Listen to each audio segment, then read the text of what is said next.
ទោះសម័យខ្លួនមិនបានចូលរួមផ្ទាល់តែការតាំងពិព័រណ៍ជីមីនក្នុងសហរដ្ឋអាមេរិកនៅតែមានការគាំទ្រមិនថមថយស៊ីនរ៉ាមែនមានរសជាតិតំណាងប្រទេសកូរ៉េ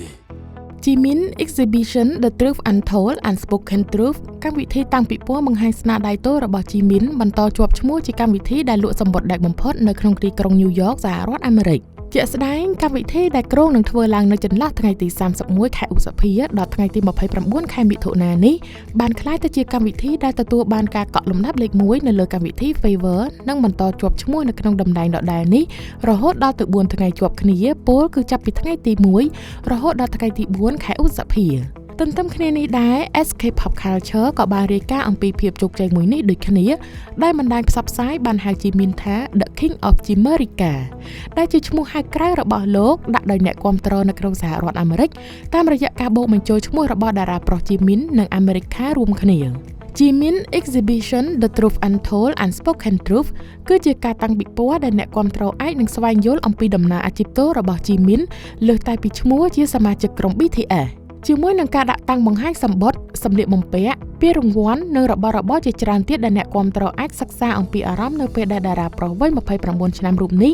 បានខិតខំកសាងស្នាដៃទី1គឺអាល់ប៊ុម Face និងស្នាដៃទី2គឺអាល់ប៊ុម Muse គួរឲ្យដឹងផងដែរថា Jimin បានបង្កើនប្រជាប្រិយភាពនៅក្នុងប្រទេសមហាអំណាចមួយនេះម្ដងហើយម្ដងទៀតតួយ៉ាងតារាប្រុសម្ចាស់បទ Like Crazy រូបនេះបានក្លាយជាតារាកូរ៉េខាងត្បូងទល់ដំបូងបង្អស់ដែលឈរឈ្មោះនៅលើកំពូលតារាង Billboard Hot 100តាមរយៈស្នាដៃបទមួយនេះបន្ថែមពីនេះទៀតបទ Who របស់លោកក៏បានជាប់ឈ្មោះនៅលើតារាង Billboard តែមួយរហូតដល់ទៅ33សប្តាហ៍ជាប់គ្នាផងដែរលើពីនេះទៀត Jimin ក៏បានឈ្នះពានរង្វាន់ K-pop Song of the Year សម្រាប់បទ Who នៅឯកម្មវិធីប្រគល់ពានរង្វាន់ iHeartRadio Music Award ឆ្នាំ2025កាលពីខែមិនិនាកន្លងទៅបើទោះបីជាលោកត្រូវនៅបំពេញការងារក្នុងជួរយោធារហូតដល់ថ្ងៃទី11ខែមិថុនាក្តីតែ Jimin ក៏ត្រូវបានកម្មវិធី American Music Award តែងតាំងឲ្យក្លាយទៅជាបេក្ខភាពដណ្ដើមពានរង្វាន់ Favorite K-pop Artist នៅថ្ងៃទី26ខែឧសភាខាងមុខនេះផងដែរស៊ីនរ៉ាមែនមានរសជាតិតំណាងប្រទេសកូរ៉េ